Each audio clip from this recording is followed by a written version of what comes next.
I carabinieri della stazione di Motta di Livenza hanno notato uno strano via vai di giovani nella zona del fiume Livenzetta, proprio in pienissimo centro a Motta. Ecco che lì è stato predisposto un apposito servizio di osservazione e di controllo finalizzato alla repressione dello spaccio delle sostanze stupefacenti, soprattutto nei confronti dei giovani che frequentano i locali pubblici della zona il sabato sera.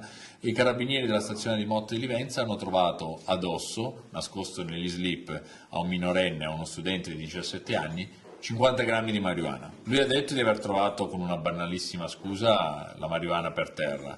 È chiaro e evidente che lui sicuramente ha un fornitore a un livello superiore, più grosso, e che probabilmente era pronto per poterla spacciare ad altri soggetti. Ora staremo facendo delle verifiche, le faremo nei prossimi giorni, cercheremo anche di capire quello che era il circuito degli acquirenti di questo piccolo baby spacciatore. È stato denunciato alla Procura della Repubblica presso il Tribunale per i minori di Venezia per il reato di detenzione ai fini di spaccio di sostanze stupefacenti. La sostanza stupefacente è stata sottoposta a sequestro anche per le successive analisi qualitative e quantitative che farà il nostro laboratorio di analisi di sostanze stupefacenti di Sacile. Abbiamo eseguito anche delle perquisizioni presso l'abitazione del minorenne alla presenza dei genitori che sono stati immediatamente convocati in caserma, e la perquisizione domiciliare non ha permesso di rinvenire alcunché.